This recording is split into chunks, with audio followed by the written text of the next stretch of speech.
You're about to watch a series of clips from our masterclass with a legend of the jazz bass world, Avishai Cohen. Pinzin Kinzin started, and that's rare.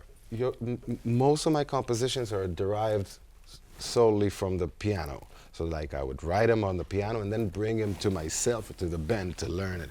But this one started with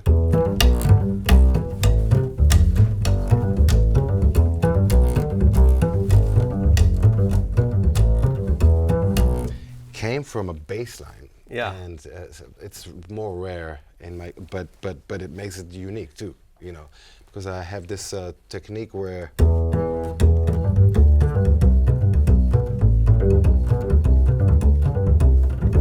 and also you can do,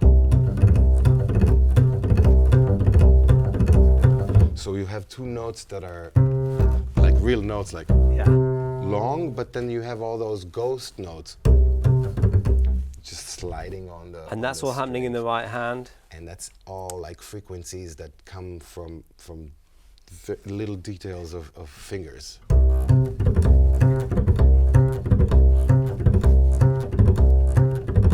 know? So you're just dragging, dragging across. But it's got to be in rhythm. Do you find it hard to sing and play at the same time? The hardest thing in the world. I remember asking Andy Gonzalez, the late Andy Gonzalez, God bless him, about singing and playing, because I went to hear him at SOBs in New York playing with Manny Oquendo, one of the greatest salsa Afro-Caribbean bands. And he was playing and he was like,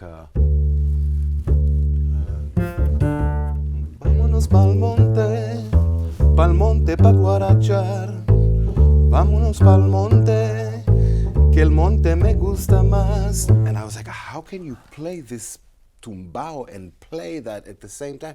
And he said, it took me a minute. You know, I'll never forget that. Those are things that stay with me for life, because I understood that I will have to spend time to get it, and I did. Yeah, I think I love the way that you can bring out these different voices and. Thanks. Yeah, I mean, it all exists here. It's like you know, you're gonna.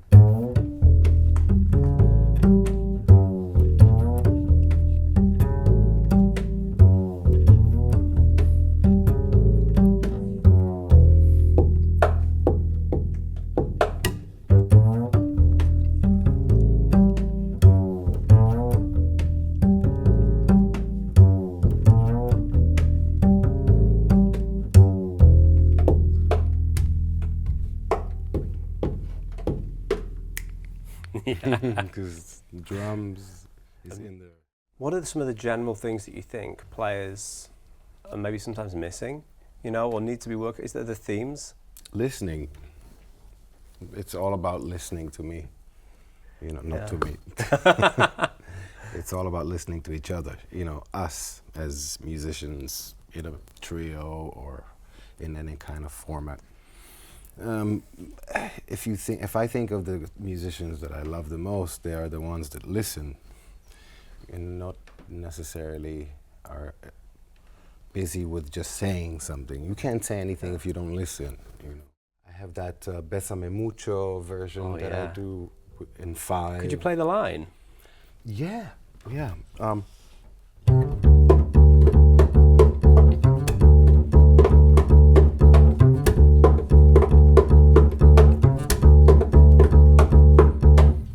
And that goes with that vamp that I wrote on the piano, and then it starts the tune, you know? You can just hear it. So. Yeah, it's where that odd meter becomes a groovy, you know, you can dance to it, you know? Yeah. That's what I'm saying. That's my take on it. I don't try to be complicated for sake of complicated, ever. Not my intention.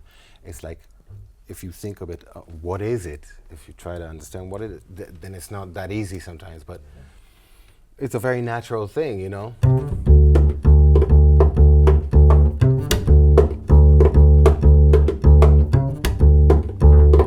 You know, it's like, it's great to be able to bring it from this instrument. Yeah. Not only, you know, which is an amazing thing, but there's a whole world there, but there's, yeah, it's this collaborative idea and expression and communicating with the audience, which is just bringing people along all the way. And you know, it's it's because it's genuine. I think that's why. Yeah, good. Yeah. Well, you know, again, that thing that Andy Gonzalez showed me, the just the principle of having this as an option, you know, and then having things like.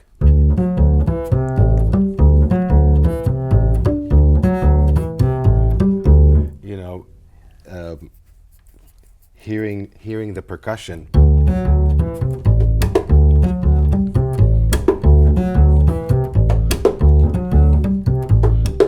So I don't know, just exploring the different possibilities of this instrument brings you to so many places. I hope that you enjoyed that collection of clips. We've taken some of the little snippets from our discussion and put them together for you to enjoy. But if you want to see the full masterclass, check out the link below.